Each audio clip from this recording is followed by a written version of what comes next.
falar sobre a insônia. Você não tem dormindo direito durante esse período de pandemia? Bom, quem vai falar um pouquinho sobre esse assunto será a psicóloga Ivana Teles.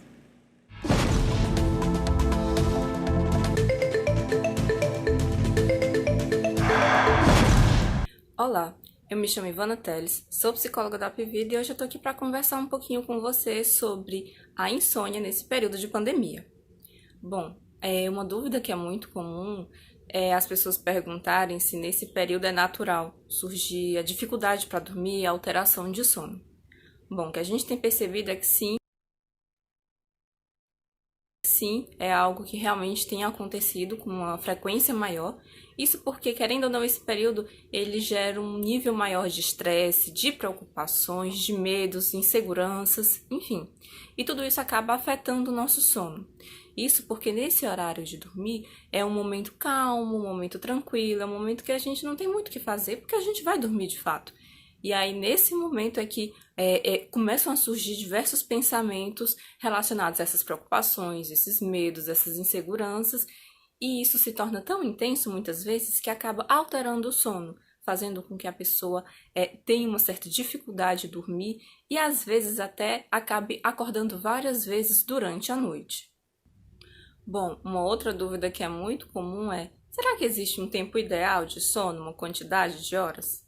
Bom, de acordo com um estudo realizado pela Fundação Nacional do Sono dos Estados Unidos, existe mais ou menos uma quantidade de tempo ideal de acordo com cada faixa etária. Então, por exemplo, crianças de 3 a 5 anos de idade precisam, em média, mais ou menos de 10 a 13 horas. Já crianças de 6 a 13 anos precisam de 9 a 11 horas mais ou menos. Os adolescentes já precisam de 8 a 10 horas de sono e os adultos de 7 a 9 horas.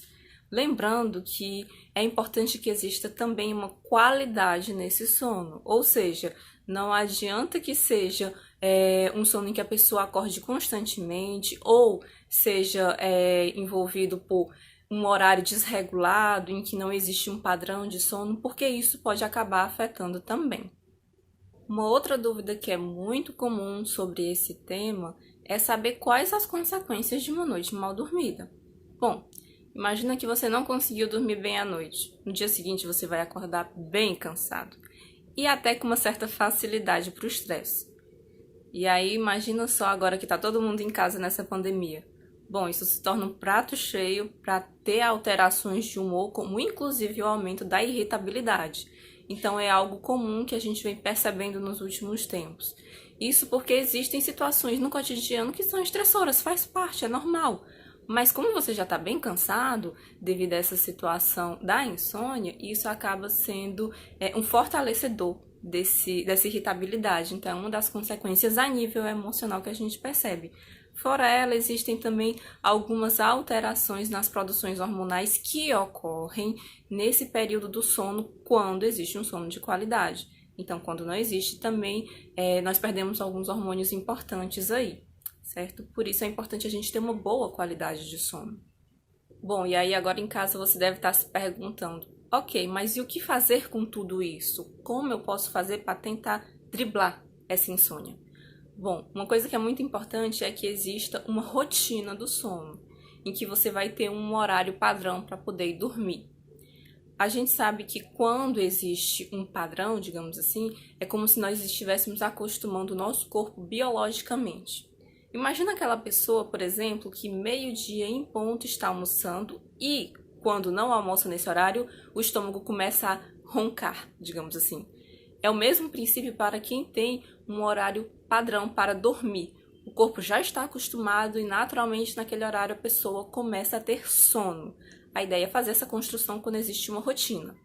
Além disso, é interessante também fazer com que seja um momento tranquilo, um momento relaxante para que possa auxiliar na vinda desse sono. Então você pode construir um ambiente relaxante. Tem gente que gosta de tomar um banho antes de dormir, tem gente que gosta de fazer uma leitura leve, tem gente que gosta de ouvir uma música relaxante. Isso vai variar de acordo com pessoa a pessoa. O elemento que lhe proporciona mais relaxamento você pode tentar inserir. Além disso, é interessante também quando essas questões da insônia estão vinculadas às preocupações que a gente falou no comecinho, é importante parar para fazer essas observações. Por que esses pensamentos estão surgindo nesse momento? Que pensamentos são esses? E aí sim tentar lidar melhor com essa forma de encarar as situações, com as preocupações. Porque tudo isso acaba afetando o nosso sono também. Lembrando que nem tudo a gente pode controlar. A gente sabe que é bem difícil fazer isso na prática. Mas o que eu posso fazer com tudo que está acontecendo? E tentar pensar a nível mais prático, a nível mais racional. Porque se a gente for observar bem, essas preocupações, muitas vezes vinculadas à ansiedade, à tristeza, elas não estão ajudando, elas estão mais atrapalhando mesmo. E no final das contas a gente não consegue obter bons resultados com esse grau de preocupações. Tentar viver um dia de cada vez nessa pandemia também é uma outra dica interessante, porque assim, às vezes a gente acaba puxando preocupações do futuro que acabam trazendo uma série de consequências ruins a nível emocional, e uma delas é o surgimento da insônia. Repito, não é fácil, de fato é bem complexo, é bem difícil. Mas, se a gente for observar bem, essas preocupações não estão trazendo benefício nenhum. Elas estão mais atrapalhando mesmo. Certo? Essas são algumas dicas, espero que tenha ajudado um pouquinho você aí de casa. E até a próxima. Tchau!